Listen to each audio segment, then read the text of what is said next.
That's the last of it, the courier shouted, rolling the final crate down the ship's ramp and into the loading dock. He was relieved this supply drop was over. Redhaven was a dusty, flat nothing in the middle of nowhere. Where anyone would settle this place was beyond him. This should keep us good for a few cycles, the warden said excitedly as he checked off the delivery on his datapad. The courier nodded back, feigning interest. Just check it already, he thought impatiently. Then, there was a low electric hum. One by one, the displays in the loading dock went blank. The men stood and watched as lights and readouts faded all around them. The warden's datapad flashed a knotted mesh of red code. The warden dropped the pad, recoiling. "What is it?" asked the courier. "Aegis." "Aegis?" said the courier, indignant. "But they purged that AI. It's dead. That's not possible." Before he could finish, the lights in his ship went out and the hum ceased, only to be replaced by the slow metallic churn of the air processors powering down. The courier knew in that instant that he wasn't getting out of Redhaven alive.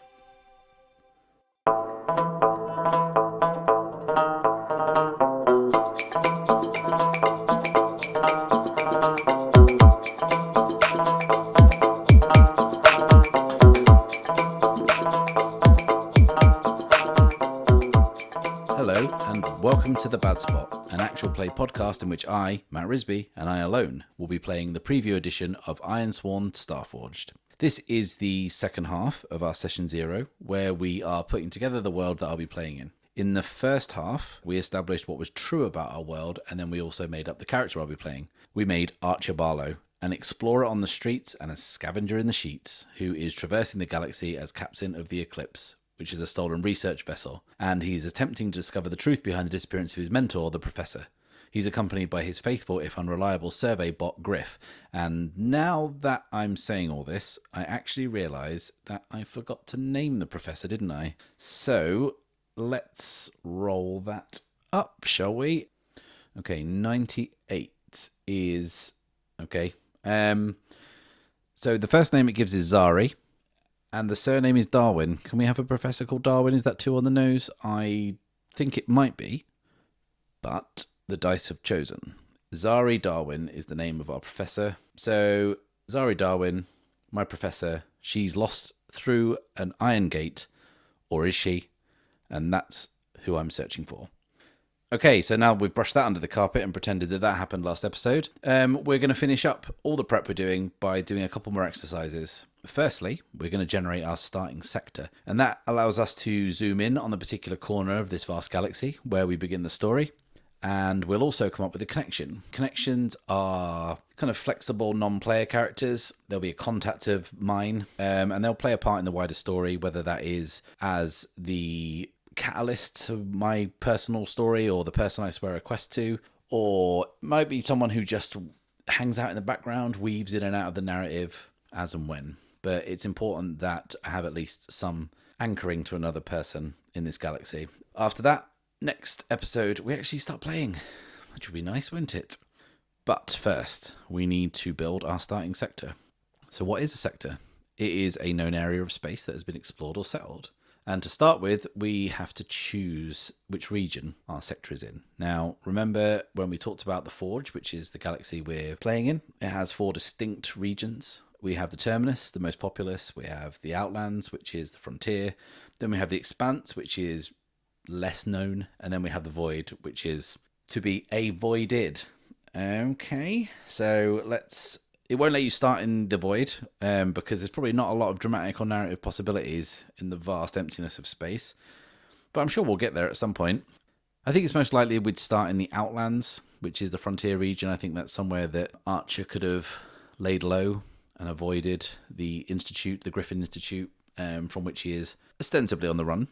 Although how passionately they're pursuing him, we are yet to determine. If they're even pursuing him at all. I think he's managed to avoid their detection for a long time because he's been out in the Outland. So I think that's where we'll focus. Now, has he been further than that? I think he's definitely been to the Terminus. I think that's where the Institute is. So I think he knows the Terminus relatively well. I think he's been in the Outlands for probably most of the last decade.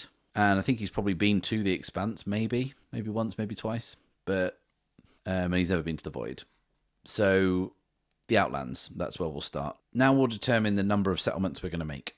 When we say settlement, we mean one of three things. It can be a planet-side settlement. It can be an orbital station, so a little space station that orbits a planet. Or it can be a deep space outpost, like a remote facility somewhere.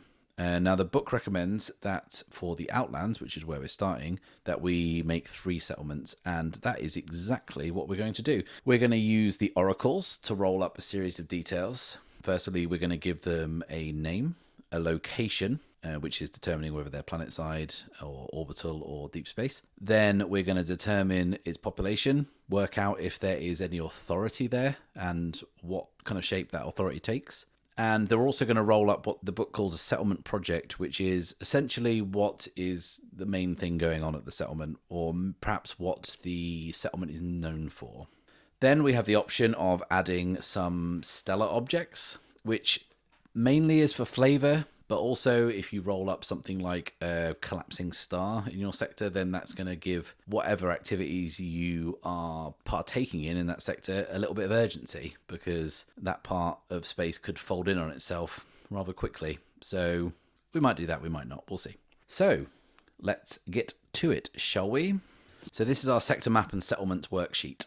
Now we are going to roll up and determine names, we're going to determine locations, and all the other business that we need to. So let's just jump straight in and start rolling some dice. So first settlement, name. We have a 15, which is Concord. Okay. So let's figure out what kind of settlement that is. 82 is a deep space outpost. Who is there? How many people live there? So 61 is hundreds. So deep space outpost with a population of hundreds, does that mean that hundreds of people live there, or that is the capacity of the place and people just go through there and there's hundreds of people there at any one time? I think that feels more likely, doesn't it? So let's work out what kind of authority you might find there. 22 is ineffectual. So there is ineffectual authority. Now, does that mean that the authorities are paid to keep out, or they are afraid to go in, or a healthy bit of both? Is it usual cliched hive of scum and villainy, or is there another reason? Is it just out of reach of someone's jurisdiction? Let's figure that out as we go, I think. Okay, now let's figure out what the settlement's project is. What is it primarily known for? So we have got 67, so salvage. So Concord is a deep space salvage outpost with a population of hundreds and ineffectual authority. Plenty of possibilities there, given my character's background, given Archer Barlow's work that he does as a explorer slash scavenger slash recoverer of lost objects. That could be somewhere he would go. I don't think he's been to this sector before. I think that's a more interesting assumption to make, that this is all these locations are going to be new to him. Whilst he has spent a lot of time in the Outlands, he has never been to this sector before. So I think that this is somewhere that he might need to go for connections or contacts, or just as part of his daily scavenging business. Okay, cool. So let's make another settlement. So let's roll up a name. 81. Sepulture. Or Sepulchre? Sepulture. I mean, that sounds spooky as shit. We did, I seem to recall, in our world-building exercise, say that zombies and walking skeletons are a distinct possibility. So let's hope that's not why this place is named that. And let's figure out what kind of place this is. So 74 is an orbital settlement. So it's a orbiting space settlement around a planet. That's cool. We get to generate the planet as well. We'll do that in a bit. How many people live here? 40. 40 is hundreds. So another one of the hundreds. So again, is it hundreds at any one time, or are hundreds of people permanently there, or what? Let's find out. So what is the authority like? 62 is unyielding. Unyielding authority. Very interesting. And what is this settlement known for? So, 43. Hunting. So, we have an orbital settlement known primarily for activities pertaining to hunting, with unyielding authority and a population of hundreds, and it's called Sepulture. Very cool. Now, maybe if it is an orbital settlement, then whatever planet it orbits is going to dictate what I think people hunt. Does that sound about right? I think that does. I think whatever, maybe is it either safari or whatever, people go to Sepulture, they load up, they have a few drinks, then they get a shuttle down to the surface and they hunt stuff. So if we're going to determine a planet, and we're not going to do any of the details, there are in-depth planet oracles for this, but you only really get them out when you actually go to a planet you're either discovering for the first time or you only know a little bit about. So we're going to find out that little bit, and it's going to be two things. We're going to find out what kind of world it is. This is very much like Star Wars in that planets really only have one ecosystem, but there is a slim chance we could roll up the rarest type of world, which is the vital world, which is a world like Earth. But who wants to go to a world like Earth? That's boring. So let's roll it up. 37. We have an ice world. Very cool. So we're going Yeti hunting, probably. Who knows? It's definitely a possibility. Yeti Safari, which is the first album from the Petty Despots. Love that. And let's give it a name. There's no name generator for planets, but they do give some suggestions of sample names. I'm just going to pick one out. Varnholm. Varnholm sounds like an ice world.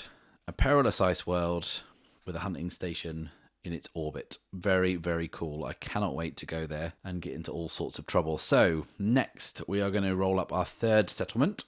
We are going to firstly, as usual, give it a name. We are going to roll up 70. Redemption. How cool a Wild Westy name is that? We are leaning very much on these Wild West tropes. If you listen to the first session, I love Wild West tropes, and I'll be sure to fall back on them extensively. So yeah, a town called Redemption.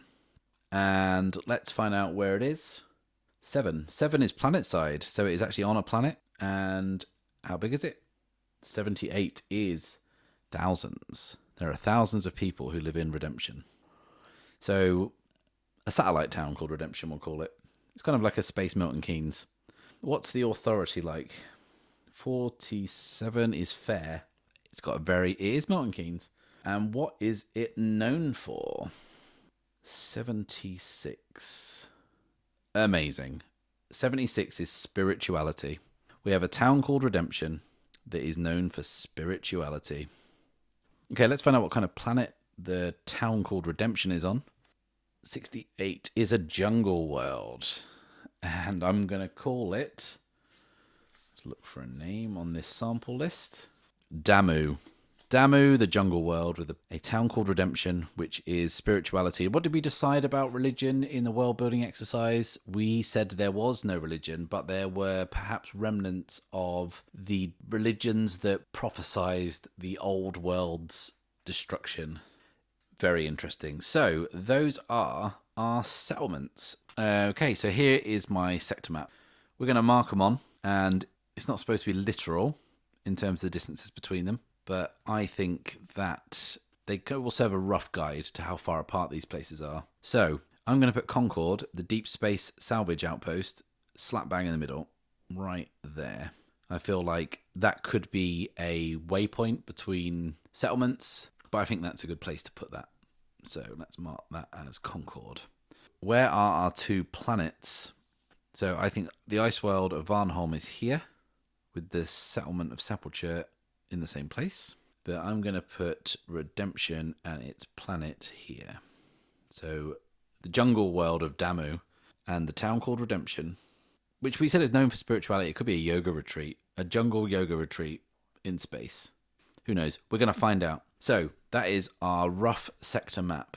So am I going to put a stellar object in there? Am I going to generate a star? Do you know what? I'm not going to do that. I'm just going to leave that step out. So a passage is a charted route among the drifts, and it says in the book here, spaces rely on these routes for travel and trade. Think of it like using GPS and freeways to drive to a distant city as compared to travelling with only vague directions on unmarked roads. So this mechanically is going to be the difference between us setting a course, which is the move you make when you know where you're going roughly, and undertaking an expedition when you are essentially blazing a trail through space and trying to figure it out. The book recommends that you start with 2 passages. Each passage should do one of 2 things. It should connect 2 settlements, or connect a settlement to the edge of your sector map, leading to another sector. So I think that I'm going to connect Concord and Damu, and then I'm going to connect Damu with the sector down here. So if I need to go to the ice world of Varnholm, then from any of these locations, I will have to basically forge a way there and try and figure out the best I can, which obviously leaves the door open to more perilous events. Whereas if I travel between Damu and Concord, the paths are the passages are more well travelled, so there's slightly less risk of travelling those, whilst there is potential for mishaps, let's say. Okay, the next step is to zoom in on a settlement. We are going to pick one of the 3 settlements we have made and establish it in more detail. The reason we do this is it's because that's where we're going to start. Archer Barlow might have been there a while, or he might have only just got there. Either way, he is going to start on one of these 3 settlements. Now, which one do we want to pick? Do we want to pick the Deep Space Salvage Outpost of Concord, the town called Redemption, or do we want to start in the orbital hunting station of Sepulture? Now, I think they're all interesting, aren't they? I feel like the Deep Space Salvage Outpost of Concord would be this game's equivalent of starting in a tavern. So I'm not going to pick that one. I'm not going to pick that one at all. I'm actually going to pick the town called Redemption. I think they're all interesting choices. But I just think this one, I think it's too weird to me not to go there. So that's where I'm going to start. So I'm going to start in the town called Redemption. And now we are going to roll up some more details about it and flesh it out a little bit. The first thing we're going to do is roll on the Settlement First Look Oracle. And this will establish how the settlement appears on the surface. So let's get rolling. We've rolled a 12, which is built from random scrap. So the town called Redemption, which is known for its spirituality with a population of thousands and fair law enforcement, is built from random scrap. Now, why? Why is it built from random scrap? Okay, so spirituality. What if it was a ship carrying missionaries that crashed and they've kind of made a town out of the remains? Maybe that's it. I like that idea. Yes, that's what it is. Okay, now we're going to roll twice on this table, so second time round is 46. Industrial architecture. That makes perfect sense.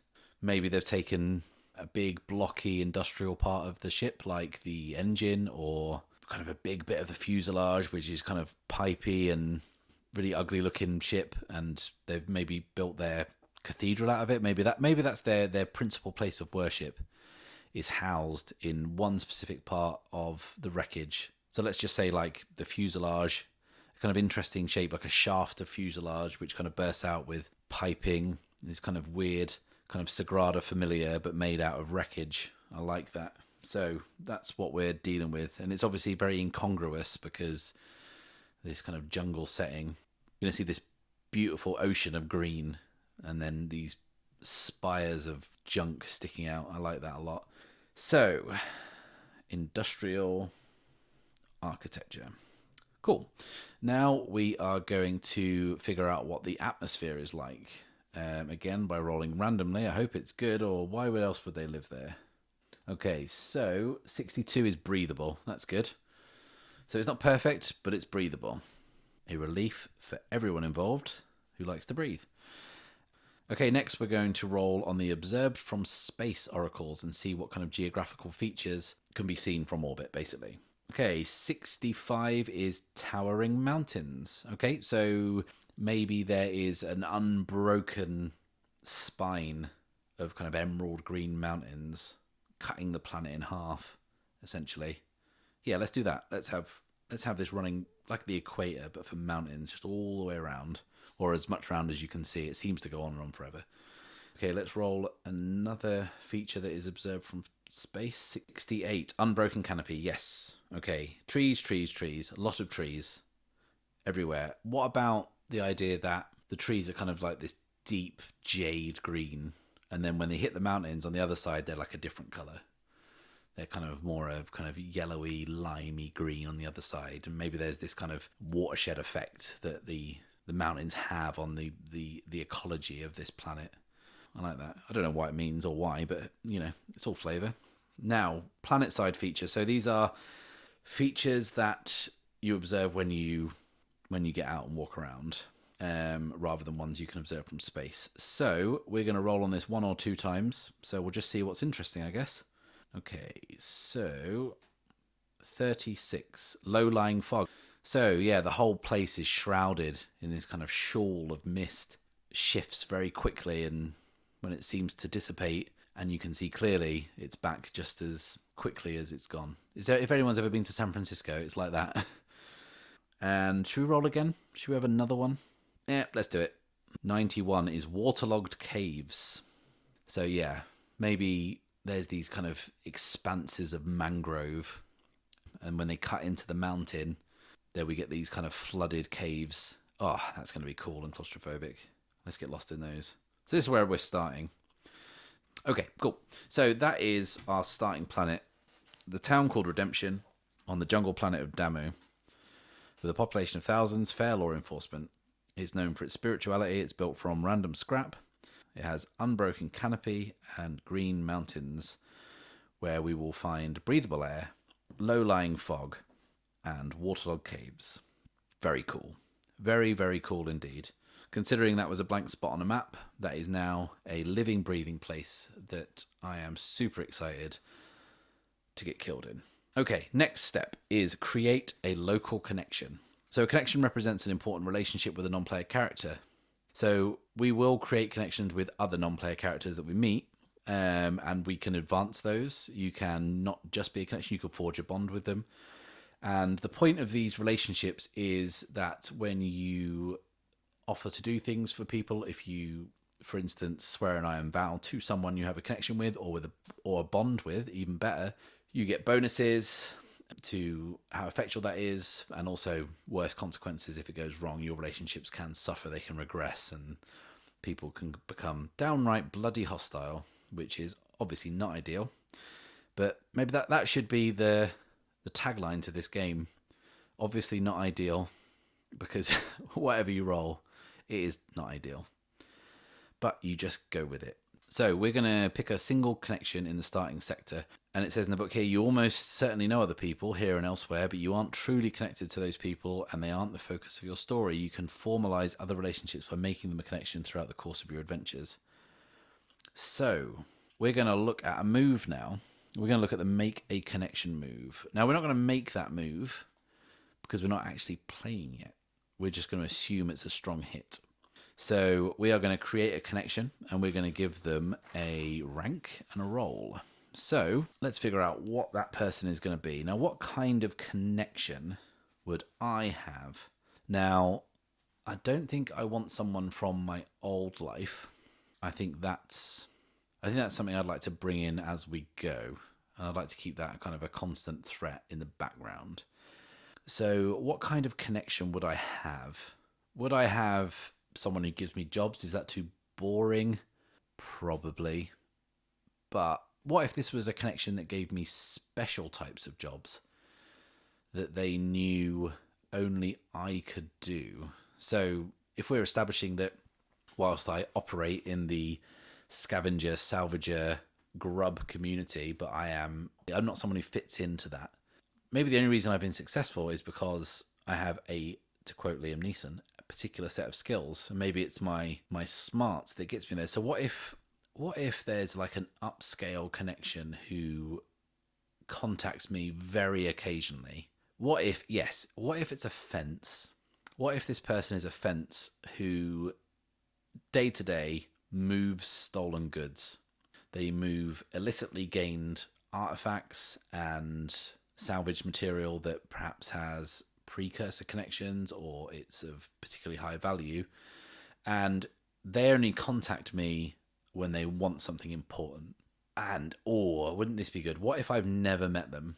What if they're a connection only in when I go to a certain station and I, go and collect my data that's been dropped off, any messages I've got, every time I open it up, I'm waiting to be contacted by this person because I know it's a good job. And why do I want the job?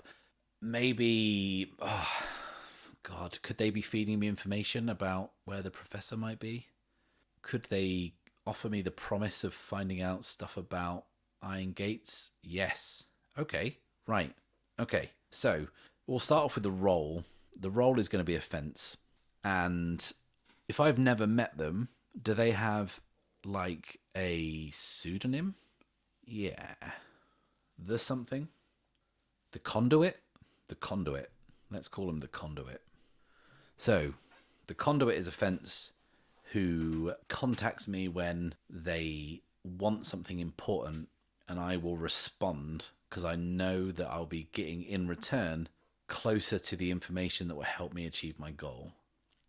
I like that. Now, I really like the idea that the conduit is kind of like a Kaiser Soze type character. Maybe very few people have met them, but everyone knows someone who knows someone who knows someone who met them. So I'm going to give the conduit a rank of formidable because they're not, the Emperor of the Galaxy, but they certainly are someone. So it will be hard for me to bond with them. But they're going to use me to get what they want, and in return, I think I'm going to get what I want. Now, there is a section here for defining the characteristics, but I've never met this person. So I think we'll do that if and when we meet them. So their home. Choose the connection's home. So choose a settlement in your sector as the connection's home. If you'd like to get them involved in your story right away, place them at the settlement you detailed in step 8. Do you know what? I think Concord is the best place for this person. And do you know what? I'm not going to say it's their home, but I'm going to say that's the most likely place I will find people who know where they are. So that's my connection. The conduit, the fence, who I think I can probably find more information out at Concord. Now, ordinarily, I think you would probably have a bit more detail in your connection, but I'm choosing to do things a little different. I think it'd be nice to have this kind of mysterious character that perhaps I've got close to meeting before. Maybe they want to keep their identity secret. Who knows? We'll play to find out. Okay, the next step is to introduce a sector trouble. I've not been to this sector before, but there could be some ongoing conflict or issue that's happening in this area that I will probably have heard about, that I'll be wary of, or if I spend any time here, people will definitely tell me about. So let's see what is going on in this sector. Okay, we're going to roll it up. That is a 10. Ooh, 10 is bounty hunters search for an infamous fugitive. Everyone loves bounty hunters. Infamous fugitive gives us a lot of opportunity to come up with something cool. Am I the infamous fugitive? Am I even a fugitive? Technically, yes, but infamous, a bit strong. Okay, so that's the sector trouble. Next, we're going to name the sector. There's an oracle we're going to roll on. That is going to give us a prefix and a suffix. I will mix and match to make something that sounds cool. So let's roll the dice. 8 is breach. Is the suffix. What's the prefix? 20. Corvus Breach. Yes, that sounds cool as fuck. Okay, let's have a recap. So we're starting our adventure in the Corvus Breach, a sector of the Outlands where we have 3 settlements. I will be starting on the jungle world of Damu in a town called Redemption, which is built out of the wreckage of an old missionary vessel in a place known for its spirituality in a universe where God is dead. Wow. If that doesn't sound cool, I don't know what does. Thank you very much for listening and bearing with me as I have stumbled my way through this randomly generated adventure. Next episode, we are actually going to play this game, and we are going to see what happens when the dice hate you and everything goes wrong. Already my mind is racing with possibilities, and I am very excited to get going. Okay, once again, please hammer that like button and subscribe if you haven't done so already. Also, little bell icon, press it. You'll get a notification when the next video is up. And you won't want to miss that one because I'll actually be playing rather than just rolling dice and going, it's a jungle world, which obviously can be a bit boring. So I do hope you enjoyed the flash fiction that opened the episode. Once again, like last time, it was generated by rolling on 3 random oracles and taking what I thought sounded cool and making a little story out of it. Until next time, everyone, farewell and safe passage.